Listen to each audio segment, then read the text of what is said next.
de secrétaire d'État américain en République démocratique du Congo, le mot d'ordre tolérance zéro est-il une utopie ou une réalité? Sur ces plateaux, je suis très heureux de recevoir l'honorable Denis Kambay, député national et président du regroupement des élus de Kinshasa. Bonsoir honorable. Bonsoir John. Monsieur Gabriel Moria, il est le président national du mouvement des démocrates congolais, MDCO en sigle. Bonsoir président. Bonsoir, et l'autorité suprême des demi. Merci beaucoup. Okay. Et enfin, monsieur Christian Badibangui, président national du Parti socialiste congolais. Bonsoir président. Membre de l'opposition vrai camp du peuple. Merci président. De l'autre côté, je suis également très heureux de recevoir M. Benoît Yolama. Il est membre de l'Alliance pour la majorité présidentielle, MPO-SIDLE. Bonsoir M. Yolama. Bonsoir M. le journaliste. Monsieur le professeur Philippe Bioya, analyste politique. Bonsoir professeur. Bonsoir Jean. Et enfin M. Albert Moukoulou, acteur politique proche de la majorité. Bonsoir M. Moukoulou. Bonsoir M. le journaliste. Monsieur Benoît Yolama, après la visite du directeur général du Fonds monétaire international, celle du président français, après aussi celle tout récemment du président de la Banque mondiale, voici venir la secrétaire d'État américain. D'après vous, on a l'impression que la République démocratique du Congo est au cœur des enjeux occidentaux. D'après vous, qu'est-ce que les Congolais peuvent attendre de cette visite? Oui, merci pour la parole. Une des importantes questions que vous m'avez posée. Je dois vous avouer que le Congo a toujours été le centre des intérêts des Occidentaux.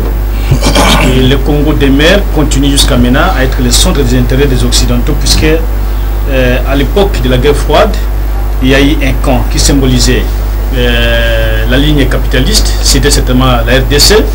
Il y avait un autre camp qui symbolisait la ligne socialiste, dont Congo-Brazzaville, Angola, ainsi que d'autres pays voisins qui sont certainement de cette lignée.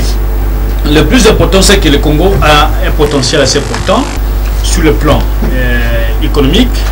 Nous avons une grande population qui peut consommer beaucoup de choses qui sont produites en Occident, qu'on peut vendre ici en République démocratique du Congo. Nous avons aussi ce que nous appelons le matière première, des minéraux assez importants à travers toute la République qui intéressent certainement les Occidentaux puisque c'est utilisé dans les usines. Mais surtout l'arrivée du président actuel des États-Unis, il y a une nouvelle vision que le président Obama s'est assignée par rapport à l'Afrique. Et dans cette vision, je crois qu'il y a la notion de la paix. Et le Congo étant un pays agressé qui vit la guerre depuis 1998, et je crois que l'intérêt que l'Occident a sur le Congo aujourd'hui, c'est certainement de rétablir la paix, de permettre aux citoyens congolais de recouvrer totalement la paix et l'intégrité territoriale. Et en recouvrant cela, on peut arriver à développer un certain nombre d'actions sur le plan économique, sur le plan politique et même sécurité. Mais le fait le plus important dans les visites que je peux identifier comme visites policières, c'est lorsque je vois l'FMI policière, l'FMI la Banque mondiale. Donc l'intérêt qu'affiche l'FMI la Banque mondiale, c'est certainement en rapport avec les contrats chinois. Et comme vous le savez, l'arrivée des Chinois en République démocratique du Congo a suscité une paix dans tout l'Occident. On pense que le fait que même que l'État congolais accepte l'arrivée des Chinois, c'est certainement pour permettre un développement probablement intégral, mais un développement qui peut susciter aussi un certain nombre de problèmes dans l'opinion occidentale. Donc il faut, je pense que c'est une pression, il faut arrêter les progrès que les Chinois peuvent apporter en République démocratique du Congo pour que le Congo reste le grenier minier de l'Occident et principalement de l'Europe. Je crois que les visites sont fondées dans ce sens-là. Et lorsque je parle de visites policières, c'est certainement pour arriver à bloquer. Et je crois que ce soit l'opposition, que ce soit la majorité, nous avons intérêt à soutenir les chefs d'État dans cette action-là, dans cette démarche-là, pour que le développement du Congo soit obtenu pour l'intérêt de tous les Congolais, puisque les routes, les enjeux et tout ce que nous voyons en train d'arriver chaque jour et les travaux qui se font chaque jour ne seront pas des travaux pour l'intérêt simplement de la famille politique à laquelle appartient le chef d'État, mais c'est pour l'intérêt de tous les Congolais, puisque lorsqu'on roule, c'est tout le monde qui roule. Opposant soit-il. Oui, Alors, je ne voudrais pas terminer tout de suite, puisqu'il voudrait faire une injonction avec le passage de Kagame à Goma. Et je crois bien qu'il fallait que nous commencions même par la visite de Kagame pour intégrer la visite de Madame Clinton. Et je crois que j'ai remarqué une certaine hypocrisie dans le langage du président rwandais. Les efforts que déploie le chef d'État sont tellement importants, mais du côté rwandais, il n'y a pas la sincérité. Parce que comment une manifestation de grande importance comme celle-là, le président rwandais pouvait se tenir, peut-être sans même costume, mais il n'en manque pas. Et il vient là, c'est comme s'il partait pour un loisir. Cela n'est pas un détail anodin, là. Oui, mais certainement, c'est ce que moi je déplore.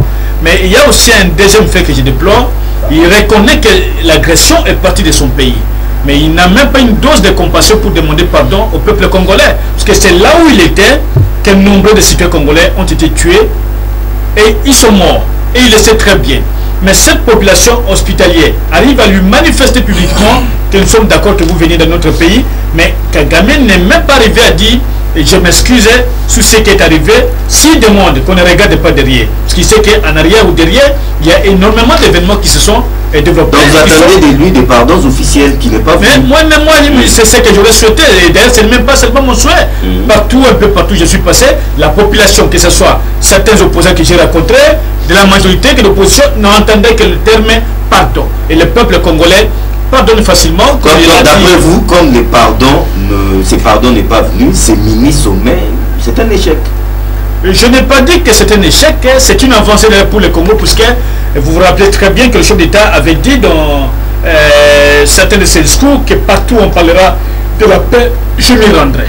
Et il est parti, il est en train de chercher la paix partout. Et je crois que le grand pas, c'est le Congo qui l'a fait, mais le Rwanda n'a pas fait les grands pas. Merci. Parce que lorsqu'il nous demande par exemple sur la question Kunda Batwari, si Kunda est congolais, admettons comme ça, et quel est le fait qui a motivé que Kunda soit arrêté au Rwanda? Si Kunda est arrêté au Rwanda pour le fait de fractionner, lui reprocher en République démocratique du Congo, c'est que Kunda doit être extradé en République démocratique du Congo pour répondre de ce fait, de ce qu'on lui reproche, et il a tous les moyens de se défendre. Mais le fait qu'il n'accepte pas que Kunda rentre, et là, je pense, même par absurde, Kunda n'est pas congolais. Donc c'est clair, il protège son citoyen. Son compatriote. Alors, maintenant, lorsqu'il dit non, il faut différencier CNDP de Kunda.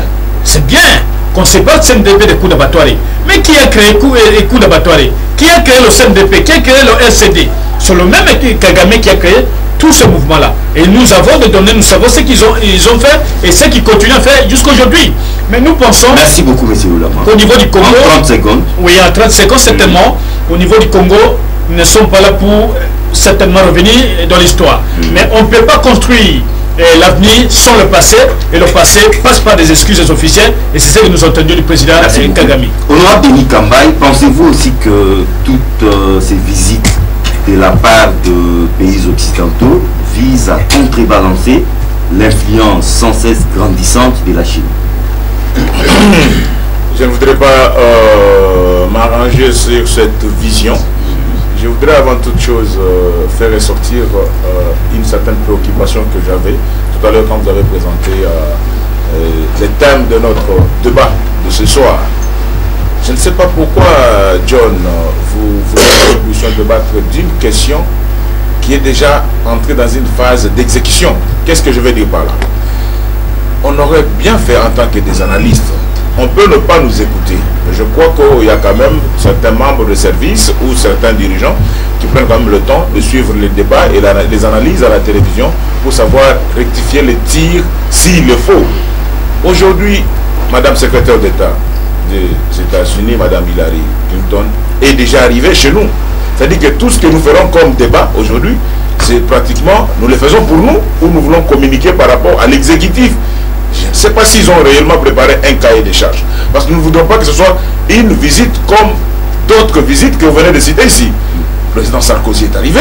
Ça fait tout ce qui est arrivé au Rwanda avec la politique de mi-noir. Vous avez déjà regardé le film Hôtel Rwanda. Aujourd'hui, vous voyez le président rwandais qui est de la colonie belge, Rwanda, Rundi. Vous connaissez l'histoire de Congo, Rwanda et Burundi. Et que le président de la République rwandaise commence maintenant à parler dans une interview officielle en anglais. C'est-à-dire qu'il y a un problème par rapport à l'attitude de la France. Nous qui sommes pays, un des grands pays francophones, quel est l'apport de la France? Je crois que nous avons, je ne sais pas, nous avons loupé, mais je crois qu'à ce niveau-là, le gouvernement, je ne sais pas qu'est-ce que nous avons bénéficié de la visite du président de la République de France, ici au Congo. Voilà une visite. La visite du président de la Banque mondiale. La visite de Dominique Strauss-Kahn, Fonds monétaire international. Je me dis quelque part, par rapport à ce débat, c'était une parenthèse que je voudrais rapidement pour fermer. Est-ce que ce débat est-il nécessaire maintenant? Et nous le faisons le débat. Pour qui? Pour qui doit nous suivre? Moi j'avais cru que ce genre de débat, on pouvait le organiser peut-être une semaine avant que Mme Hillary Clinton arrive, pour que nous puissions contribuer quand même dans le cahier des charges du gouvernement. Je clôture rapidement cette parenthèse, vous dire que parce que nous y sommes, je voudrais emboîter les pas à Yola Massour, là où il a chuté. La première préoccupation, c'est que, en tant que patriote, en dépit de ma couleur politique, je ressens la même douleur de voir les déclarations du président de la République rwandaise, parce qu'à une question de journaliste sur ce qui s'est passé chez nous, il nous amenait à ce que nous puissions oublier le passé et construire le présent et le futur. Mais si vraiment ça, une sorte de manque de considération pour tous ces morts, plus de 5 millions qui sont tombés ici en République démocratique du Congo, je crois que le président de la République démocratique du Congo a mis du sérieux dans cette rencontre, oui. Mais le président de la République rwandaise, parce que d'abord, comme Yola l'a dit, vous avez vu comment le président Paul Kagame était habillé quand il est venu dans cette rencontre, soi-disant sommet devant le drapeau, une grande manifestation. Vous avez vu comment il est arrivé, je ne sais pas quelles sont les raisons, il venait d'où, effectivement, il savait qu'il devait être comme ça. C'est déjà, vous n'avez pas dit que c'était un fait banal, c'est peut-être une considération par rapport à votre... Donc d'abord, vous c'était le président de la République, un message. Le président de la République, Joseph Kabila, a mis du sérieux dans ce qu'il faisait, c'est-à-dire que par rapport à sa tenue, et par rapport au contenu même des messages du jour. J'ai dit, au-delà de cela, est-ce qu'on peut arriver à ce jour? Oubliez, moi j'ai visité le mémorial de Kigali. J'ai visité le mémorial de Kigali en décembre 2008 pour moins d'1 million d'habitants. Pour moins d'1 million qui sont tombés, il y a des tribunaux populaires qu'on appelle là-bas les Gachacha. Les tribunaux populaires par rapport à tout ce qui s'est passé à Kigali face à la guerre entre tribus, les Hutus et les Tutsis. C'est qu'on a instauré des tribunaux populaires. Mais pour chez nous, le président Kagame nous demande d'oublier le passé, comme si les morts congolais, n'avaient pas la même valeur que les morts rwandaises. Là, ça m'avait personnellement vraiment choqué. Je vois que ce sont des choses qui pourront être corrigées dans l'avenir. Mais par rapport à la visite de Hillary Clinton, j'ai dit, le gouvernement congolais doit saisir les opportunités. Actuellement, le Congo doit présenter un plan Maréchal pour sauver la République. Aujourd'hui, vous avez suivi le discours du président Obama au Ghana. Je crois que par le temps qui court, il faut quand même se présenter à un pays qui a des arguments et des atouts pour le décollage. Ce n'est pas par hasard que le Nigeria a été choisi dans la visite de Hillary Clinton, le Kenya, l'Angola et la RDC, l'Afrique du Sud. C'est-à-dire que, comme nous avons appris avec le professeur Kaïm Mentamba, le décollage de l'Afrique passe nécessairement par ces pays du nord au sud et au centre, notamment par le Nigeria, par le Congo et par l'Afrique du Sud. C'est que nous sommes un pays important, géostratégique et important pour le développement, mais pour le décollage de l'Afrique dans son ensemble. Mais est-ce que nous-mêmes, Congolais, nous savons prendre ça en considération? Qu'est-ce que je vais dire pour chuter? À ce stade ici, c'est important que le gouvernement congolais sache présenter les dossiers sur le plan de décollage de la République. Et qu'est-ce qu'on peut solliciter des États-Unis actuellement? Comme je vous avais dit, est-ce que nous serons écoutés ou le gouvernement avait déjà préparé son programme selon son cahier de charges pour les présenter à Hillary Clinton? 12 ans après, Madeleine Albright, vous connaissez l'affaire de 97 avec Moussé Laurent Désiré Kabila, quand il a eu à parler à Madeleine Albright de sa manière. Je crois que la diplomatie congolaise devait faire un travail en profondeur parce que les États-Unis de Obama veulent réellement nous accompagner. Moi, je voudrais dire, je crois à la sincérité du président Obama, mais c'est question que nous, Congolais, nous puissions être sérieux. Être sérieux, c'est de savoir présenter ce que nous voulons réellement et qu'est-ce que nous attendons de l'appui des Américains par rapport à tout ce qui se passe. Vous savez que ce sont des faiseurs du roi et ce sont eux qui pilotent pratiquement le monde à travers les ficelles. L'importance de l'Afrique et l'importance de la politique américaine actuellement à l'endroit des pays africains, particulièrement notre pays. Notre gouvernement doit penser à un plan Maréchal à présenter aux États-Unis, que de continuer à croire à signer des contrats minimes parce que nous avons plusieurs secteurs. Ce sont dans l'agriculture actuellement, avec ce qu'Obama a parlé de biocarburants. Dans l'agriculture, il y a plusieurs facettes. Mais de savoir qu'est-ce que nous attendons des États-Unis. Même aujourd'hui, un pays post-conflit, jaune, devait chuter par là. Le gouvernement viendra se justifier de ce 4 matins au Parlement avec des dettes qu'il nous faut continuer à payer à la Banque mondiale, les Fonds monétaires internationaux. Est-ce que ce sont des arguments vraiment aujourd'hui, avec un pays qui a connu des difficultés comme les nôtres, continuer à être un bon élève des banques mondiales et des Fonds monétaires internationaux? Qu'est-ce que nous pouvons attendre des États-Unis? Alors, je disais que ça c'est une nouvelle vision, une manière nouvelle de faire la politique pour que nous puissions dire toutes ces visites, ce ne sont pas des visites de courtoisie, ce sont des visites d'hommes d'État. Mais ils nous demandent seulement deux choses. La première, la bonne gouvernance. Et la deuxième, la démocratie et le respect des droits de l'homme. Est-ce que nous, de notre côté, nous nous préparons aussi par rapport à ces cahiers de charges que nous sommes capables aujourd'hui de respecter la bonne gouvernance, la démocratie et le respect des droits de l'homme dans notre société? Merci beaucoup, honorable Denis Kambaye. Monsieur le professeur Bioya, pensez-vous que la visite du numéro 1 de la diplomatie américaine augure d'une nouvelle ère des relations entre les pays de l'oncle Sam et les pays de Lumumba? Merci de la question. Je crois que tout dépend de ce que nous voulons investir dans cette relation avec les États-Unis. Et je crois que vu du point de vue de l'Amérique et des États-Unis, l'Amérique c'est une grande nation, il a une diplomatie planétaire. L'Amérique a des intérêts partout dans le monde et je crois que Hillary Clinton n'a pas arrangé les rendez-vous avec les pays qu'il visite. L'Amérique a décidé dans leur façon de comprendre le monde et dans l'optique de la défense de leurs intérêts, dans un monde ouvert, dans un monde global, dans un monde en fait où il n'y a aucun point du monde qui peut être considéré comme une propriété de qui que ce soit. Donc dans un monde ouvert à la compétition, l'Amérique estime qu'en Afrique, il y a quand même des pays autour desquels ou avec lesquels l'Amérique peut construire ensemble un avenir. Alors, je crois que la vraie question à poser, si je la prends dans la première formulation, c'est pas de savoir qu'est-ce que les Congolais doivent attendre. Comment les Congolais peuvent-ils capitaliser cet intéressement américain porté à l'endroit du Congo? C'est à nous. C'est pas aux États-Unis de faire le bonheur du Congo. C'est à nous à savoir traiter avec les nations du monde de manière responsable. Et qu'il s'agisse même de visites que Yola m'a appelé des visites policières. Ben écoutez, dans nos maisons, nous recevons beaucoup de visiteurs, y compris le moustique et le mouche. Les visiteurs qui ne sont pas désirés, nous arrangeons nous-mêmes, sans négocier, sans dialoguer avec eux, à les mettre dehors. Et je crois que si l'on ne veut pas être dérangé par le Fonds monétaire de la Banque mondiale, mais on devient responsable dans la gestion des affaires. Et il n'est écrit nulle part, ni dans la Bible, ni dans le Coran, ni dans aucune charte au monde, que l'économie d'un pays doit être gérée par les experts internationaux.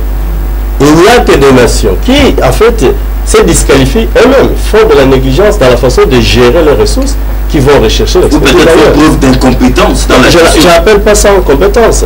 Parce qu'on dit incompétence, c'est s'il n'y a pas de compétence. C'est preuve de négligence. Nous avons la Banque centrale. La Banque centrale, c'est l'organe conseiller du gouvernement. À la Banque centrale, c'est là où on doit trouver les meilleurs économistes du Congo. Toutes les grandes intelligences, ils doivent être là.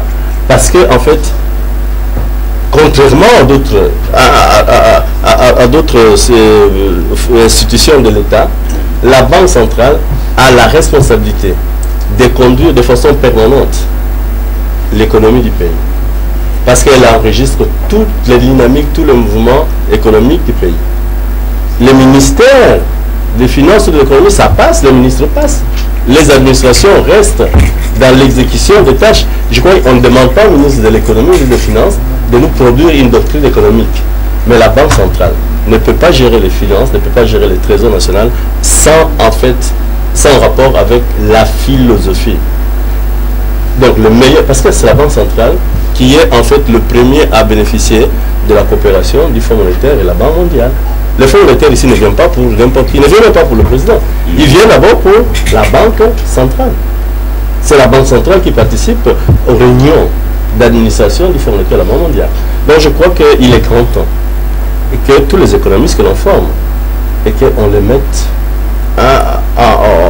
qu'on les rentabilise. Ainsi, nous pourrons mettre fin. Ceux qui gèrent les administrations. Quand aujourd'hui on parle de tolérance zéro, mais ça avait raison. On ne peut pas avoir une administration des douanes qui gère les frontières. C'est notre deuxième thème. Là, vous anticipez. J'anticipe un tout petit peu. Revenons à Hillary Clinton. Ok, c'est autour de ça. Alors, Hillary Clinton, il ne faut pas d'abord le prendre comme un marchand ambulant. Il faut la prendre dans sa dimension véritablement politique. Elle est gestionnaire des intérêts politiques de l'Amérique. Elle a une vision géopolitique. C'est-à-dire, elle n'est pas pour combattre les intérêts. Elle a une vision géopolitique. Moi, je suis mal à l'aise dans ce débat avec le Chinois. Parce que j'ai comme l'impression que nous n'avons en fait pas encore compris que le monde d'aujourd'hui, c'est un monde ouvert. Que l'économie mondiale, elle n'est plus une économie en fait laissée au bon soin de n'importe quel aventurier. C'est une économie qui est organisée. Il y a l'Organisation mondiale du commerce qui produit des normes. Il y a la Banque mondiale, il y a le Fonds monétaire international qui régente en fait ces domaines-là. Tous ces pays, la Chine, les États-Unis et les autres sont membres de l'OMC. Même la Chine. Et tous ces gens, ils viennent ici chez nous, tous ces gens, ils viennent chez nous avec... Oui. Ils viennent ici chez nous selon qu'ils comprennent que nous connaissons ou que nous ne comprenons pas. Donc, je ne pense pas que l'Amérique, les États-Unis d'Amérique, qui ont décidé même avec la Chine de construire un modèle de partenariat pour le siècle à venir, peuvent vraiment, au nom de nos ressources, se battre ici. Je crois que les États-Unis ne viennent pas pour combattre la Chine. Les États-Unis viennent pour essayer de protéger leurs intérêts. Parce qu'ils savent au moins que la RDC ne sait pas comment se comporter dans ces marchés très ouverts. Ah bon? Donc ils nous prennent pour des gamins. Ce n'est pas nous prennent pour des gamins, ils voient. Mais nous avons signé un contrat avec la Chine, pour ne parler que de ça. Nous avons signé un contrat avec la Chine qui nous font des problèmes sur le plan en fait de la gestion des rapports de coopération. Quand on est en programme avec le Fonds monétaire international, il y a une clause qui dit quand vous êtes en programme, vous ne pouvez pas contacter une dette extérieure sans le conseil du Fonds monétaire. Donc tout engagement que vous faites, parce que nous signons une lettre d'intention. Le gouvernement ne traite pas avec le Fonds monétaire comme ça. Le Fonds monétaire ne s'impose pas. Le gouvernement signe une lettre d'intention dans laquelle il fait cession partielle de sa souveraineté dans ces questions-là. Donc dans cette question-là, quand nous sommes en programme avec le Fonds monétaire, nous renonçons provisoirement à notre souveraineté. Nous acceptons que ces experts nous disent des choses. Alors, quand nous allons avec la Chine, et ils analysent, alors pour terminer, et ils trouvent que là, nous contractons une nouvelle dette. Là, ça, c'est sur l'analyse économique. Mais il y a un problème sur le plan de l'analyse géopolitique. Oui. Moi, je ne pense pas que ça a été une mauvaise chose par le passé que les ex-Zaïre aient choisi le camp occidental. Si nous n'avons pas été développés, je ne sais pas, c'est parce que vraiment l'Occident ne voulait pas nous développer. Parce que tous les pays qu'on appelle émergents aujourd'hui, je prends par exemple les pays de l'Amérique latine, Brésil, l'Argentine et consorts, ou la Corée du Sud, ce sont des pays qui étaient en fait branchés dans le contexte de la guerre froide sur les États-Unis et qui se sont développés, qui ont su appeler quoi, les multinationales. Nous ici, il y a des parlementaires au monde devant nous. Quelle est la législation économique sur les investissements que nous avons? Nous n'avons pas de législation sur les entreprises multinationales. La Côte d'Ivoire, il y a un professeur ici qui enseigne, je crois, à la faculté catholique, M. Mouchier. Il a fait une thèse sur, en fait, le contrat d'investissement entre la Côte d'Ivoire et le monde. À l'époque, où la Côte d'Ivoire était professeur. Nous ne savons même pas comment il faut attirer des entreprises. Parce que nous, ici, nous ne créons pas des entreprises et nos ministres se spécialisent dans la recherche des investissements. Et l'argent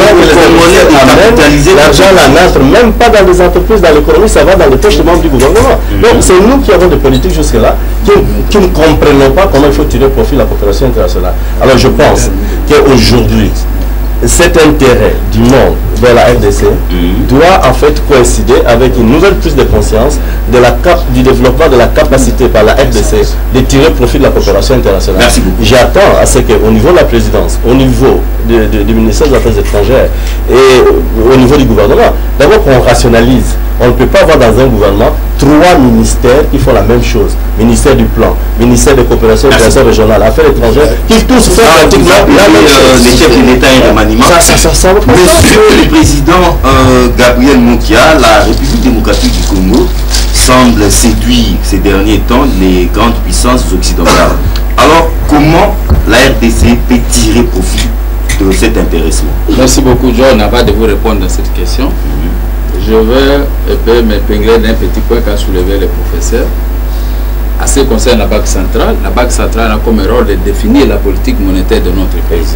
Mais or, aujourd'hui, quelqu'un qui a pris une fille quelque part, un petit papier, c'est la Banque centrale qui doit payer une Jeep. Donc la politique monétaire de notre pays ne peut à aucun cas être définie parce qu'il y a un désordre de bouillabaisse. Et les vrais professeurs, ou bien les vrais économistes de la Deuxième République qui étaient dans cette époque, qui soutenaient la banque, quand vous entrez au niveau des services de réglementation des changes et des accords internationaux de la Banque centrale, dont nous on utilisait en notre temps, on s'est défini le volume des exportations pour atteindre la croissance. Or aujourd'hui la croissance est imaginée. Il n'y a pas une vraie croissance. À notre époque, on réalisait 300 millions de dollars de volume d'exportation. La Banque centrale ne manquait pas de devises. Or, avec l'arrivée de la FDER, ils avaient détruit toutes ces petites et moyennes entreprises. C'est pourquoi nous sommes de naviguer à vie. Il n'y a pas moyen de faire venir les devises. Moi, par exemple, dans ma société, j'ai réalisé 6 pas à 3 millions de francs belges à ce temps par mois. Le volume d'exportation. Et tout cela a été capitalisé par la Banque centrale, par les mêmes services de la Banque centrale. Mais aujourd'hui, il y a un vide et on ne sait pas, les cerveaux sont partis. Le nouveau, Mwana Kassi Tatale, qui est un frère et ami, ils n'ont pas la capacité de redresser réellement la Banque centrale. Il faut attendre notre avènement. Nous avons produit des vrais économistes pour redresser la Banque centrale. Alors, à ce qui concerne... déjà en pleine campagne. Mais tout le monde est à campagne. Même le président de la République est à campagne. Les femmes des ministres, les femmes des saisis, tout le monde est à campagne. Hein? Les dons qu'ils sont tentés de donner par-ci, par-là, pendant qu'à ce temps, ils n'en avaient pas. Ils ne disposaient pas de ces moyens.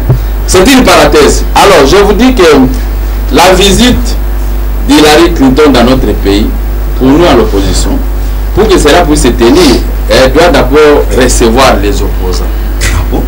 Il faut écouter l'opposition. L'opposition connaît beaucoup de choses ici dans notre pays. Parce que, je peux dire, pendant 12 ans, que ce pouvoir est tenté de divaguer. Le pouvoir n'a pas encore produit les actes concrets qui peuvent apaiser les esprits des peuples congolais à ce qui concerne la production telle que je vous ai dit, l'unité nationale qui est dispersée. Donc tout le monde peut entrer avec une arme ici. Pour chuter à dire que, si c'est pour dire que réellement cette dame de fer, si on peut l'appeler comme ça, elle doit suivre ce que l'opposition est en train de demander. Vous demandez quoi à l'opposition? Nous demandons ceci. Avant les élections de 2006, tous ceux qui se sont fait enrôler en ce temps ont reçu une carte d'électeur qui devait servir provisoirement comme carte d'identité. Oui. Depuis lors, cette carte d'identité n'a jamais été confectionnée. Donc nous naviguons comme ça à vie. Non, la carte d'électeur fait office de carte d'identité. Ah, mais non, la carte fait office de carte d'identité, mais il n'y a pas de province. Comment peut se définir Congolais dans cette carte? Non, il y a des provinces, président. Revoyez votre... Je ne sais pas si une nouvelle carte. Si quelqu'un peut avoir une nouvelle carte, les provinces sont là. Les provinces sont là. Non, il n'y a pas. Alors, bien plus cela, c'est une opération de révision des fichiers électoraux avec le système des mêmes cartes. Ça, c'est la tricherie qui se pointe à l'horizon. Et aujourd'hui, on nous a privé d'acheter les mêmes cartes pour remplir dans leurs fichiers. Ça, ce sont des tricheries jamais vues au monde. On trique les élections avant les élections. Ce n'est pas du tout sérieux. Donc, vous criez déjà au tricage. C'est mon rôle. Quand je vois, quand j'écoute, je dois dénoncer. Si si cette dame peut recevoir les opposants, nous allons lui parler qu'au Congo, la démocratie est en panne. Vous savez qu'aux États-Unis et dans d'autres pays, Congo Mikili Live, toujours longueur d'avance.